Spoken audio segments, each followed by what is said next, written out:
सत्य कथा, पुरुषार्थ कथा, सुनो सुनो सिद्धार्थ कथा। सत्य कथा, पुरुषार्थ कथा, सुनो सुनो सिद्धार्थ कथा। चढ़ते सूरज सा तेजवान वो कीर्तिमान, हुंकार भरे जब कूच करे, थर थर कांपे आसमान। वो राजपुत्र वो शूरवीर, पर्वत को भेद दे उसके तीर, शांति का स्रोत करुणा की धार, निर्झर झरे मन से अपार। वो राजपुत्र वो शूरवीर, पर्वत को भेद दे उसके तीर, है शाक्य वंश का वो तारा, जगमग है जिससे जग सारा। सत्य कथा, पुरुषार्थ कथा, सुनो सुनो सिद्धार्थ कथा।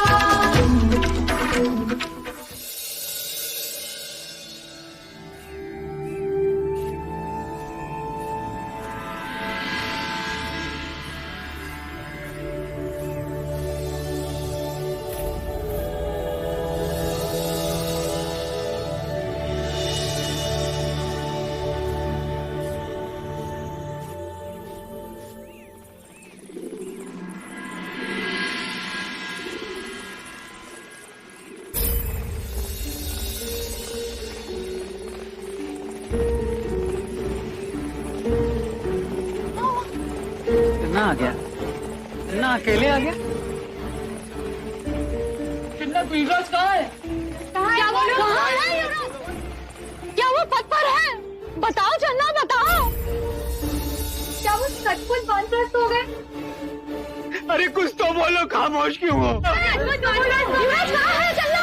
कब आएंगे युवराज? कहाँ है? तुम तो उनके सारथी भी थे और मित्र भी। कहाँ है युवराज? कहाँ है? नहीं आई। नहीं आए? लेकिन क्यों चन्ना? उनका सुख हमारे भाग्य में नहीं। ऐसा मत बोलो चन्ना, ऐसा मत बोलो। असित मुनि की वाणी सच प्रमाणित हुई। ना जाने अब महाराज को क्या होगा। महाराज तो सह लेंगे, पर देवी यशोधरा वो ये पीड़ा कैसे सहेगी?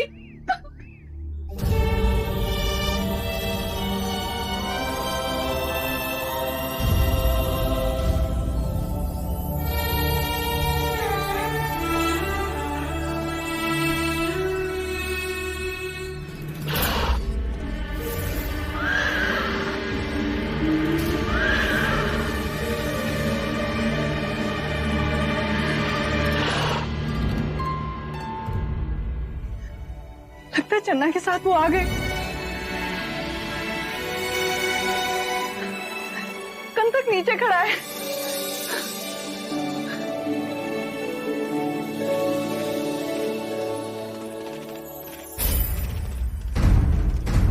चन्ना, सिद्धार्थ कहाँ? नहीं, वो नहीं आए महाराज।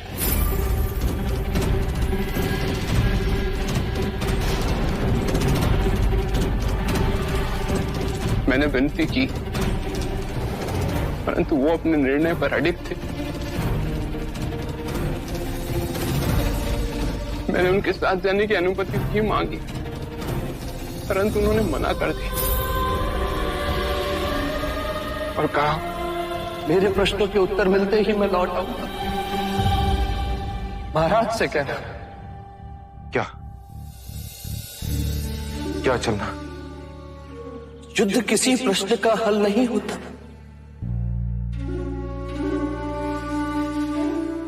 मां से कहना। क्या? जन्म देने वाली मां को तो नहीं देखा, पर तुम उससे बढ़कर हो। तुम्हारे खिलाए हर निवाले का ऋणी रहूंगा मैं।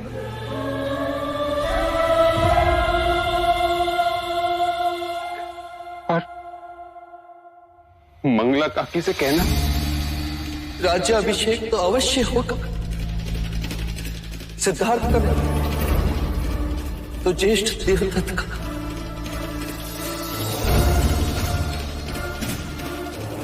अर्थात वो जानता था। ज्येष्ठ देवदत्त से कह कि बचपन से भी तुम्हारे द्वेष के हर धक्के ने मेरे चरणों को बलवान बनाया है।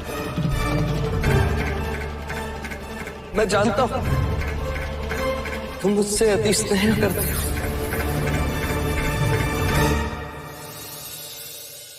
और गोपा से कहना, मेरी व्यथा को अपनी व्यथा बनाने के लिए मैं सदैव उसका ऋणी रहूं। पति की इच्छा अनिच्छा का ध्यान तो हर पत्नी रखती है, पर पति की व्यथा को अपनाने वाली बात कदाचित ही होती। ये चाहते हुए कि मैं चला जाऊं, तुमने मेरा विरोध नहीं किया।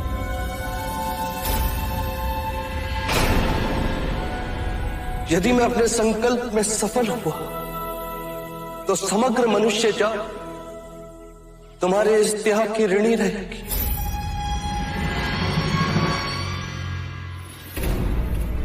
गोपा, यदि तुम्हें पता था तो तुमने मुझे क्यों नहीं बताया? मैं उसके पैर पकड़ लेता, उसे मना लेता, उसके कहने पर चलता, परंतु उसे मैं रोक लेता। गोपा, मैं उसे रोक लेता। क्षमा कीजिएगा पिताश्री। जिस दिन से लौट कर आए थे आप सबको घायल देखा, संग से विमुख हुए, नई नगरी का भेद सामने आया, उन्हें कोई सुधबुद्धि ही नहीं थी। केवल प्रश्न, केवल विचार। रात भर जागते तो कभी राहुल को तकते, तो कभी अचानक उठकर ध्यान में बैठ जाते। ध्यान कर पा रहे थे, पीड़ा सह पा रहे थे,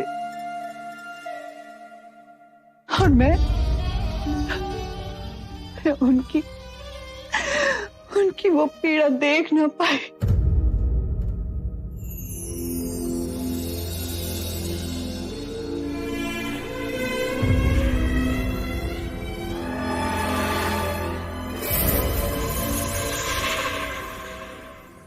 उन्होंने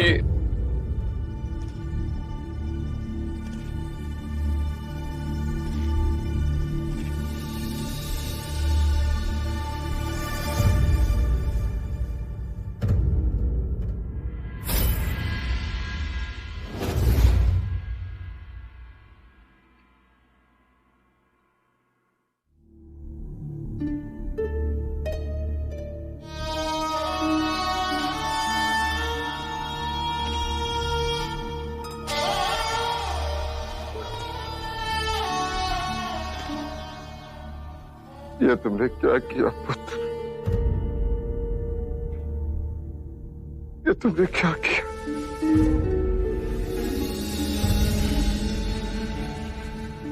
सबकी पीड़ा लेकर तू वन में चला गया,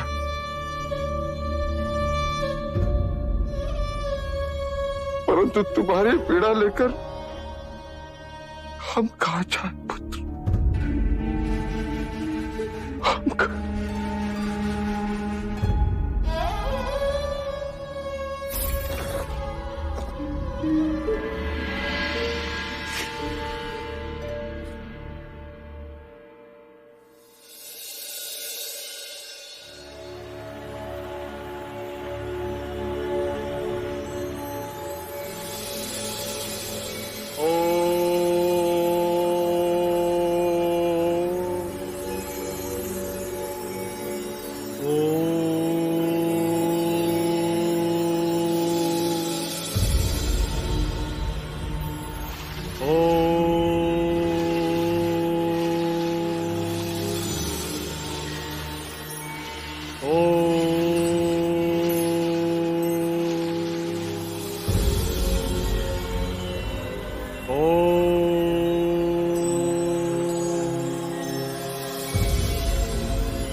कौन हो तुम? मेरा नाम सिद्धार्थ है। मैं कपिलवस्तु से आया हूं। यहाँ वन में क्या कर रहे हो? ग्रह त्याग किया है मैंने। कितने दिन टिकेगा ये ग्रह त्याग? जब तक ज्ञान पिपासा ना मिट जाए, जब तक प्रश्नों के उत्तर ना मिल जाए। क्यों, शास्त्रों का अध्ययन नहीं किया? अवश्य किया, पर मिथ्या लगे। ऐसा क्यों? क्योंकि उनमें उपाय है, कारण नहीं। प्रश्न है पर उत्तर नहीं। कहाँ जाना चाहते हो? गुरुवर्य अलार कलाम के आश्रम में। मैंने सुना है उनका आश्रम वैशाली के उत्तर में है। कई शिष्य हैं उनके। क्या आप उनके आश्रम का मार्ग जानते हैं? हाँ, जानता हूँ। वो मेरे भी गुरु हैं। तो क्या आप मुझे उनके आश्रम में ले चलेंगे? अवश्य ले चलूंगा। तो प्रस्थान करते हैं। मुझे शीघ्र ही उनसे मिलना है। धैर्य रखो। हमारे गुरु कहते हैं उतावलापन मन की दुर्बलता है, धैर्य आदि सफलता, और शेष आधा तुम्हारा पुरुषार्थ। आओ।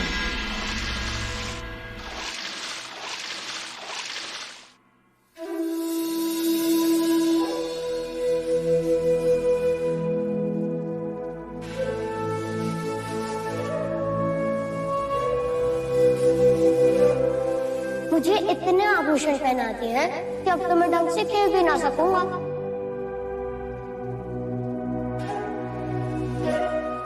निर्बल की रक्षा करना क्षत्रियों का कर्तव्य है महाराज।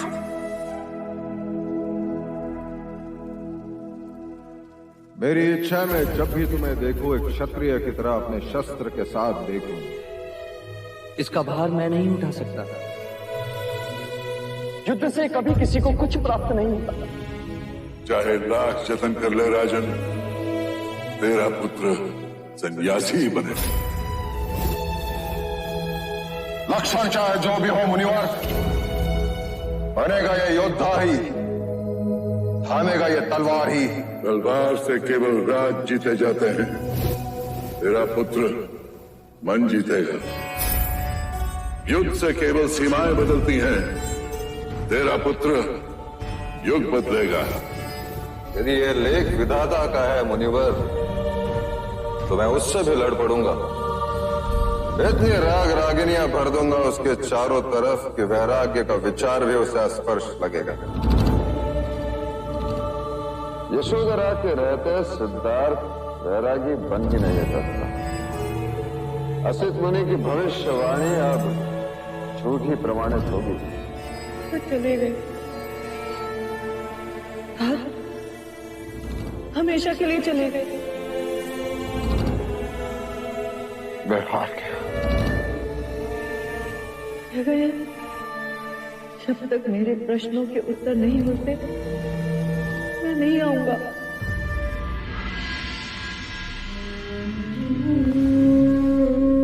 वह शाक्य शिरोमणि राजा शुद्धोधन हार गया।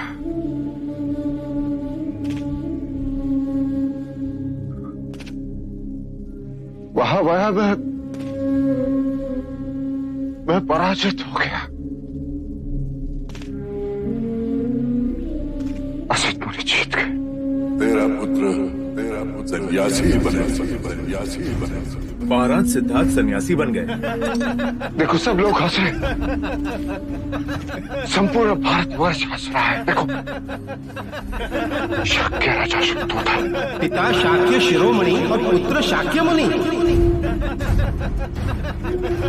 पिता शाक्य शिरोमणि और पुत्र शाक्य मुनि। तो चले गए। हमेशा के लिए चले गए।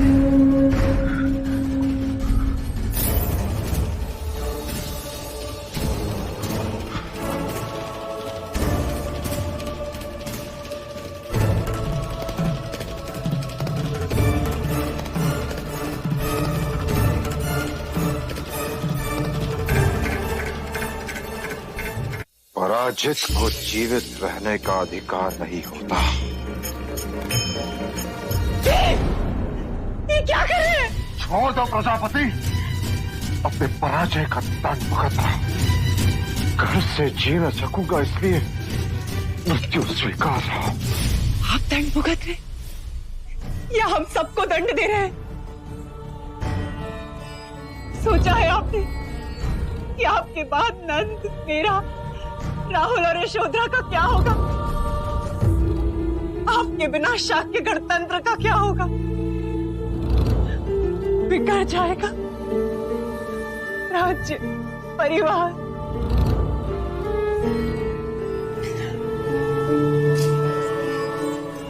मैं पराजित हो गया।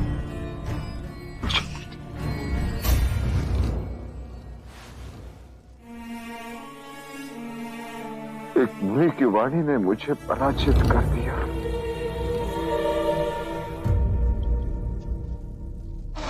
देव, असित मुनि ने केवल सिद्धार्थ के प्रारब्ध की बात की थी, और प्रारब्ध से लड़कर कभी कोई नहीं जीत सकता। पुरुषार्थ करना हमारा कर्तव्य था, हमने किया। और आप ये बात क्यों नहीं मान लेते कि सिद्धार्थ भी लड़ रहा है,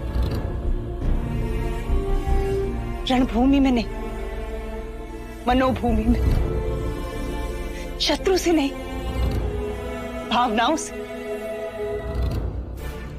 एक प्रश्न तो लेकर गया, मुझे दुख का उपाय नहीं, कारण जानना है।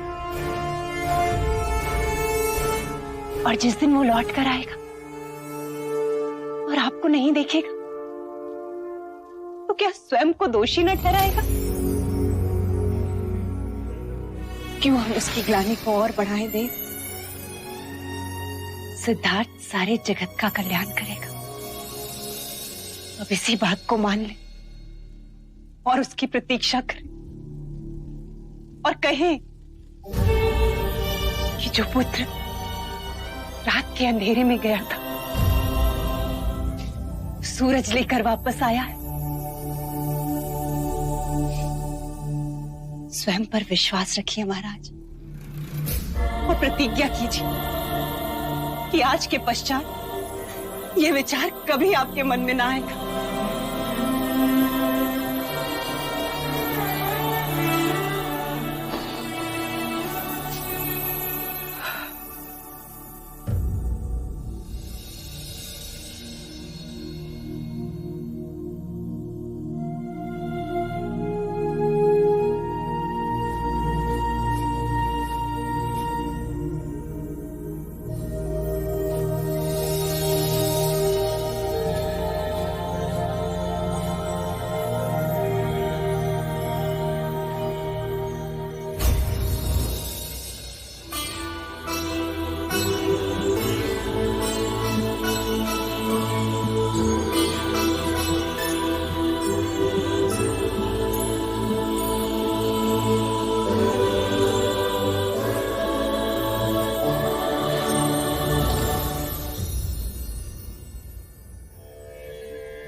मित्र, विदित होता है कि तुम कभी नंगे पांव नहीं चले।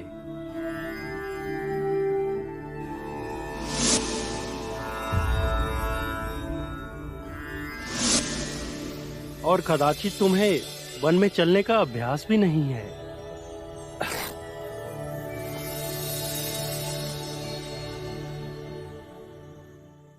जब ऋतु बदलती है, उसके बदलाव से हर किसी को ठंड लगती है, फिर शरीर को उसकी आदत हो जाता है। और वैसे भी युवराज पहली बार ऐसे शीत प्रदेश में आए हैं।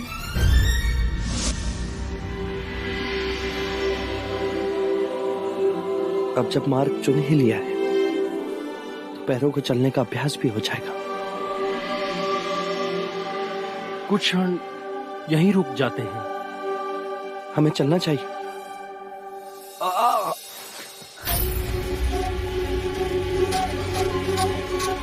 क्या हुआ गोपा?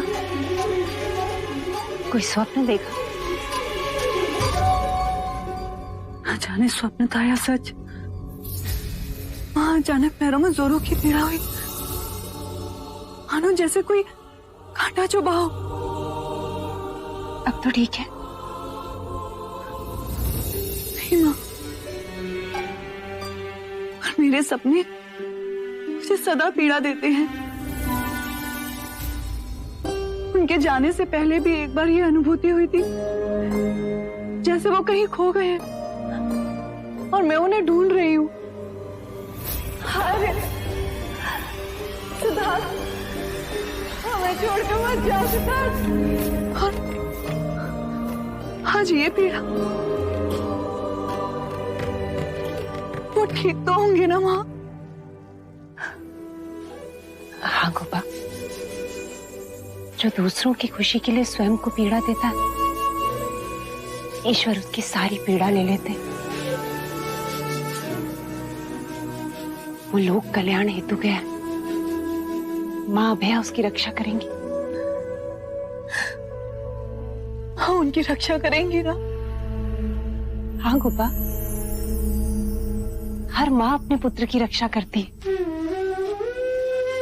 जैसे तुम राहुल का ध्यान रखती हो, वैसे ही माँ अभया सिद्धार्थ की रक्षा करेंगी।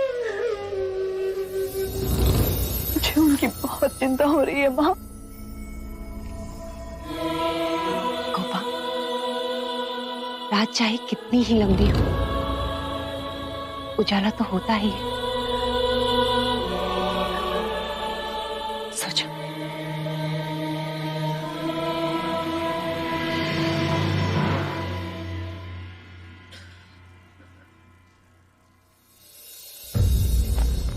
आप सब विप्रवर्यों से मेरा केवल एक प्रश्न है। आप सब ने सिद्धार्थ की कुंडली देखकर भविष्यवाणी की थी कि वो सम्राट बनेगा, चक्रवर्ती बनेगा। तो आप सबकी ये भविष्यवाणी विपरीत कैसे हुई? व्यतीत न हो राजा। युवराज सिद्धार्थ की कुंडली देखकर हमारा यही कथन था कि एक उच्चतम जातक की कुंडली है कि जो कार्य करेगा वो उच्चतम होगा, वो हर क्षेत्र की शिखर पर पहुंचेगा। सिद्धार्थ एक राज परिवार से है तो राज अभिषेक के बाद वो राजा ही बने। राजा की उच्चतम पदवी है चक्रवर्ती बनना। हमारा कथन केवल इसी सत्य पर निर्भर था। यदि ये कुंडली किसी वैश्य के पुत्र की होती तो हम ये कहते ये उत्तम व्यापारी बनेगा। महाराज, किसी भी कुंडली का अर्थ-घटन व्यक्ति विशेष की वर्तमान परिस्थिति पर भी निर्भर होता है। परंतु आपका भविष्य कथन असत्य प्रमाणित हुआ कुलगुरु। नहीं महाराज, ज्योतिष शास्त्र की ज्ञान सीमा में जो सत्य था हमने केवल वही कहा। हमने भविष्यवाणी की थी कि महादेवी महामाया को पुत्र होगा और हमारा ये कथन सत्य प्रमाणित हुआ।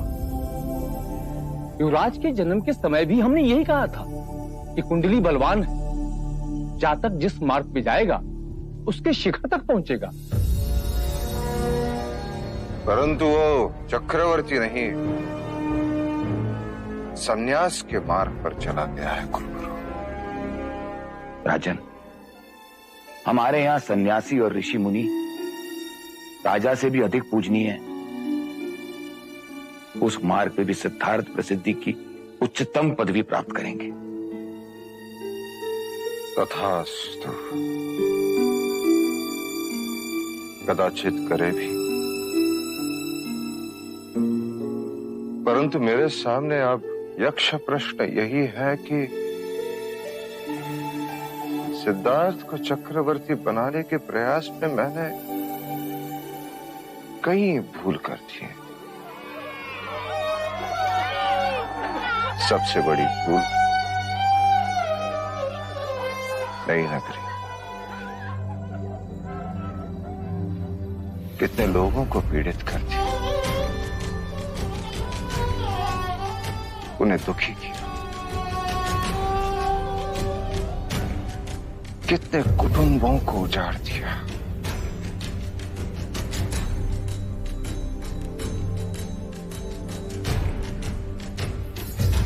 आज जब मेरा बेटा मुझसे दूर हुआ तो मुझे अनुभूति हो रही है कि कुटुंब से बिछड़ने का दुख क्या होता है,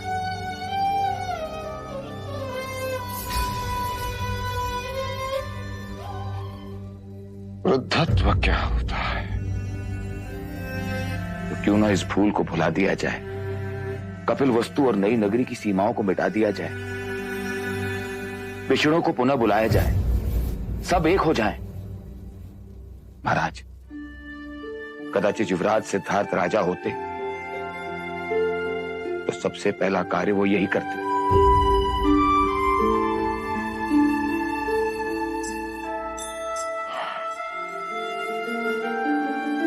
हाँ कुलगुरु,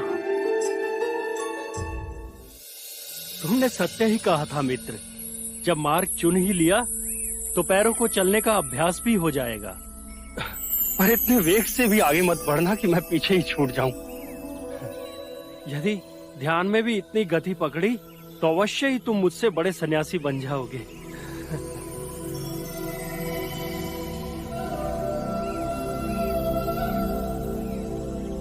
यही है गुरुवर अलार कलाम का आश्रम।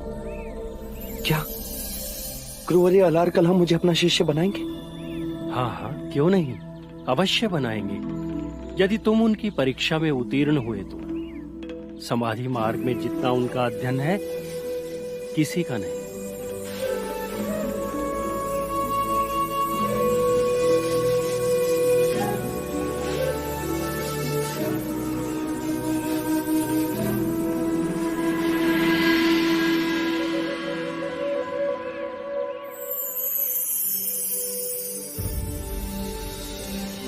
यहां तो कोई नहीं।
गुरुवर अलार कलाम।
सब कहाँ जा रहे हैं? वो सब अपनी अपनी जगह ध्यान साधना करने जा रहे हैं। और गुरुदेव इतनी देर पानी में?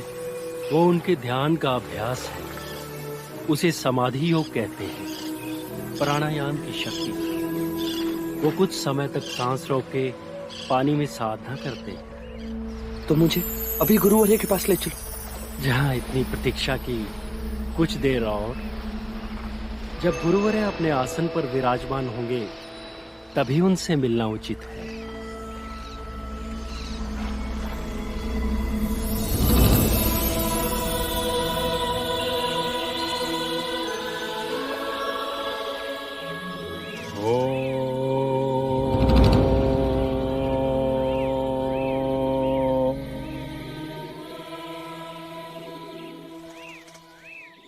प्रणाम गुरुवरे। गुरुवरे, ये सिद्धार्थ है। इन्होंने आपसे ज्ञान की प्राप्ति हेतु गृह त्याग किया है। आपका शिष्य बनने के लिए प्रार्थना लेकर आए हैं। कपिलवस्तु से दुर्गम वनों को पार करते हुए यहाँ तक पहुंचे। मार्ग में मुझसे मिलना हुआ।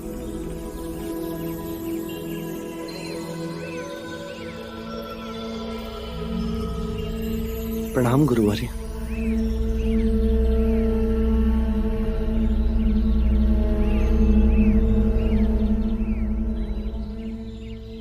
भिक्षा मांग सकोगे? वही मांगने आया हूँ गुरुवर्य। मैं ज्ञान की भिक्षा की बात नहीं कर रहा, बस अन्न की भिक्षा मांग सकोगे? गर्व को मार्ग में छोड़कर आया हूँ। ज्ञान के साथ अन्न की भी भिक्षा मांग लूंगा। भिक्षाटन का समय हो गया, इनको भी अपने साथ ले जाएं।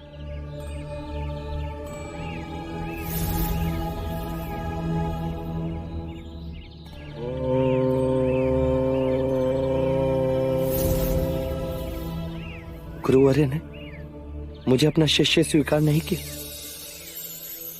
धैर्य मित्र, धैर्य।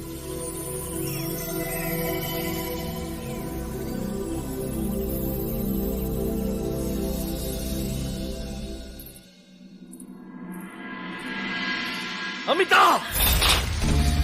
अमिता! अरे क्या हुआ, क्यों चिल्ला रहे हैं? देखिए सारा दूध गिर गया, अशुभ होता है। शुभ होने को अब बचा क्या है? कपिलवस्तु से संदेश आया है, हमें तुरंत वहाँ जाना होगा। क्या हुआ? वहाँ सब कुशल मंगल तो है ना? नहीं, मेरा भय सच निकला। सिद्धार्थ आधी रात को यशोधरा और राहुल को छोड़कर वन में चला गया है। ये आप क्या कह रहे हैं? क्यों चला गया? कहीं गोपा से कोई भूल तो नहीं हो गई ना? सिद्धार्थ कितना स्नेह करता है गोपा से, और राहुल को अवश्य किसी ने ठिठोली की है। हाँ, ठिठोली की है। हमारे भाग्य ने हमारे साथ। नहीं, मैं नहीं मानती। तुम्हारे मानने ना मानने से वास्तविकता नहीं बदलेगी अमिता। सिद्धार्थ ने संन्यास ले लिया है। उसने जीते जी हमारी पुत्री को विधवा बना दिया। नहीं, ऐसा नहीं हो सकता। पहले से ही मुझे द्रोणोदन ने समझाया था कि सिद्धार्थ के लक्षण क्षत्रिय के नहीं, परंतु मैं ही अंधा था। ना जाने क्यों मैंने स्वयंवर की बात की और देवदत्त को छोड़कर सिद्धार्थ से विवाह करवाया। और ये सब तुम्हारे कारण हुआ। तुम्हें भी सिद्धार्थ पसंद था ना? संस्कारी है, गुणवान है। देखो संस्कार क्या जीवन देकर गया है मेरी पुत्री को। न जाने किस हाल में होगी मेरी यशोधरा। यशो।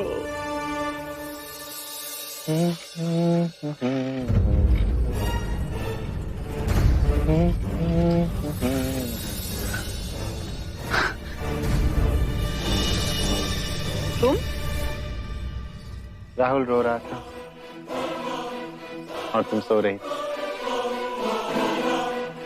इसे सुलाने आया और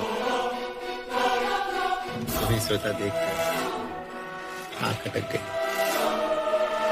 राहुल सो गया है। हाँ, देखो ना, अपने पास एक पुरुष की उपस्थिति से स्वयं को कितना सुरक्षित अनुभव कर रहा है। इसकी रक्षा करने के लिए उसकी माँ है। और पिता?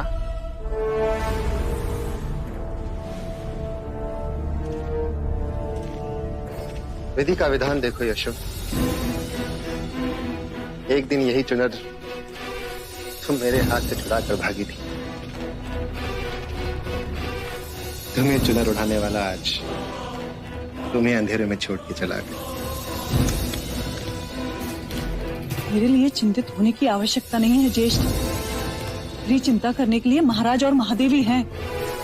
और रही बात छोड़कर जाने की, तो वो अवश्य लौटेंगे, वचन देकर गए हैं। स्वयं को आश्वासन दे रही हो या धोखा? झूठ का ये मुखौटा तुम्हें शोभा नहीं देता यशो। शोभा तो आपको भी नहीं देता कि अब आप यहाँ इस कमरे में अधिक समय तक खड़े रहें। और हाँ, पुनः जब भी आना हो तो द्वार खटखटाकर आइएगा। ठीक है देवी जी, हमारा परमार्थ भी स्वार्थ और उनका स्वार्थ भी परमार्थ।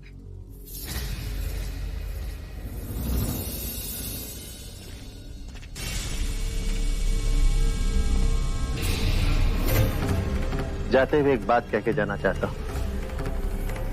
आज के बाद हर आठ पे तुम मेरे बारे में सोचोगे। कहीं मैं तो नहीं?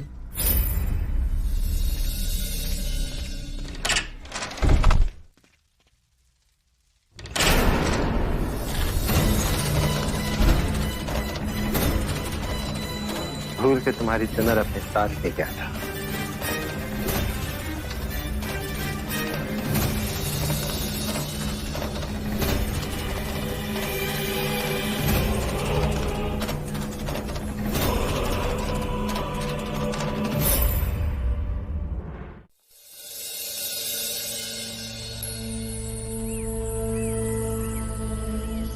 अब संसारियों से इस पात्र में जितना समा सके उतनी भिक्षा मांगोगे। भिक्षा कैसे मांगते हैं? देखो, ओम भगवती भिक्षाम देहि, इस प्रकार। आओ।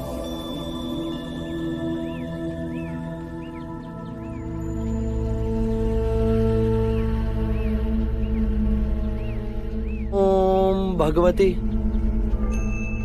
भिक्षाम देहि।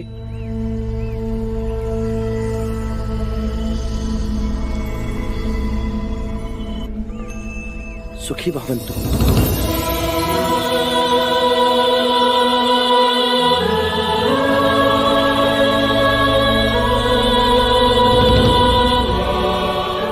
इतना आश्चर्य क्यों मित्र? पता नहीं कैसे मेरा हाथ आशीर्वाद देने उठ गया। ये स्वाभाविक क्रिया है। जब कोई आपको आदर देता है तब आपका अंतर्मन उसे आशीर्वाद देने के लिए सहज ही जाग उठता है। आओ।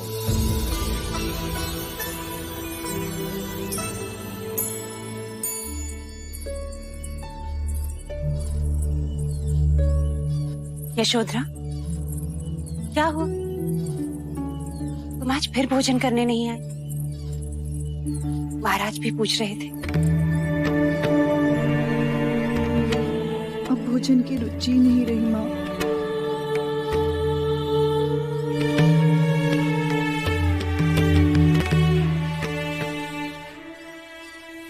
यशो, मैं जानती हूँ, समझती हूँ कि तू क्यों नहीं खा रहे। तो यही सोच रही है ना कि वहां सिद्धार्थ ने क्या खाया होगा, उसे वन में कौन भोजन देगा। हाँ माँ,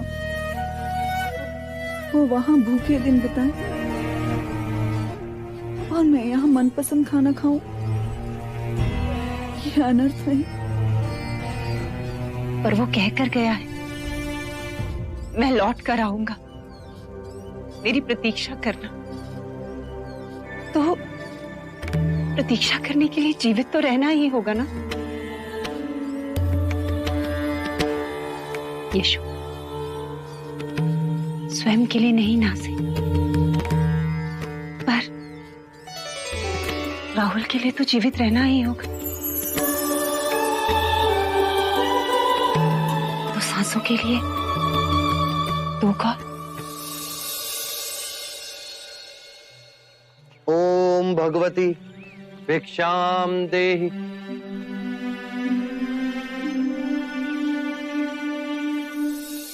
सुखी भवंतु। मैंने पहले कहीं आपको देखा है।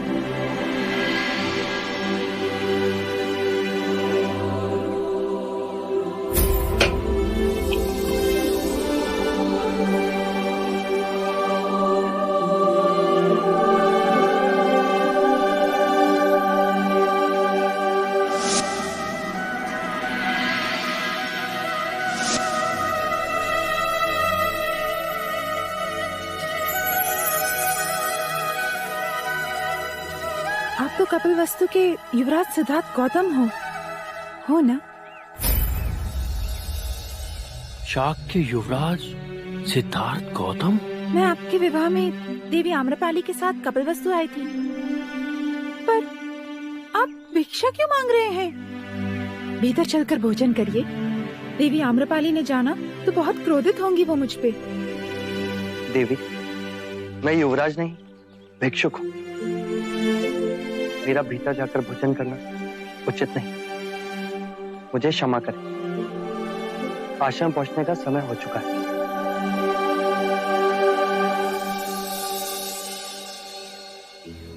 सत्य कथा, पुरुषार्थ कथा, सुनो सुनो सिद्धार्थ कथा।